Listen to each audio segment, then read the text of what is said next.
भाजप आणि Eknath शिंदेमधलं cold war वेळोवेळी समोर आलंय। भाजप आणि शिवसेनेचा सत्तेतला तिसरा मित्र असणाऱ्या अजित पवारांच्या अपघातानंतर ही धुसफूस वेगळ्या रूपाने डोकं वर काढतेय। विलिनीकरणाच्या वादात आता शिवसेनेने उडी घेतली आणि थेट भाजपची कोंडीच केली आहे। विलिनीकरणाच्या चर्चा सुरू होत्या, हा दावा खुद्द मुख्यमंत्र्यांनी फेटाळला। मात्र आता शिंदेचे मंत्री प्रताप सरनाईक यांनी वादाला नवी हवा दिली आहे। विलिनीकरणाची चर्चा सुरू होती, वस्तुस्थिती आणि विलिनीकरणाची कुजबूज आम्हालाही होती, असं खळबळजनक वक्तव्य सरनाईकांनी केलं आणि नवा बॉम्ब फोडलाय। विलिनीकरणाच्या चर्चा सुरू असल्या तर अजित पवारांनी आमच्या कानावर घातलं असतं, असं वक्तव्य मुख्यमंत्र्यांनी केलं होतं।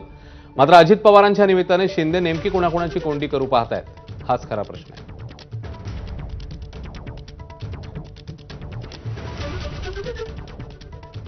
दरम्यान शिवसेनेच्या 3 मंत्र्यांनी राष्ट्रवादीबाबत नेमकं काय म्हटलंय, काय वक्तव्य केली आहेत, पाहूया।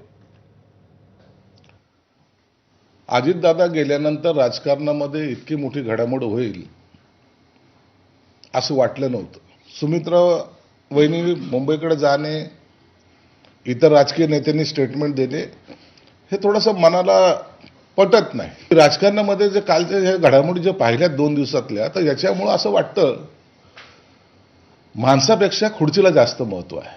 शरद पवारांनी जे सूचक वक्तव्य केलेलं आहे ते जर पाहिलं तर मला वाटतं या सर्व राजकारणातल्या घडामोडीमध्ये शरद पवारांना विचारलं गेलं नसावं। जनतेच्या मनामध्ये जे आहे, किंवा तुम्ही जर शपथविधीचे फोटो बघितले किंवा तटकरे साहेबांचे फोटो बघितले किंवा प्रफुल्लभाईंचे फोटो बघितले आणि त्याच्या खाली लाखो लोकांच्या आलेल्या जर प्रतिक्रिया बघितल्या, तर हे जे लवकर झालेलं आहे हे मला असं वाटतं त्या सोशल मीडियाच्या आधारे की अनेकांना पटलेलं नाही। काल लोकसत्ताचा आपण जर अग्रलेख बघितला असतं, त्याच्यामध्ये सुद्धा काही गोष्टी लिहिलेल्या आहेत। स्वाभाविक प्रत्येकाच्या मनाला जे वाटत असेल, पण त्याच्यामध्ये कायदेशीर बाब काय मला माहीत नाही।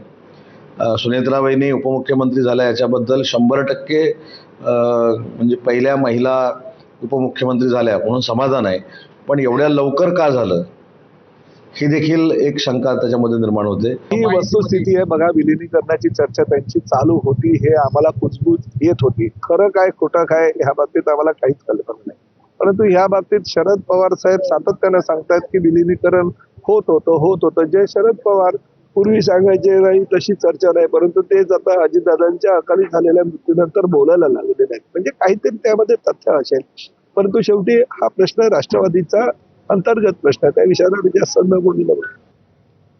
दरम्यान विलिनीकरणाची चर्चा फेटाळणाऱ्या मुख्यमंत्र्यांना पुन्हा एकदा शरद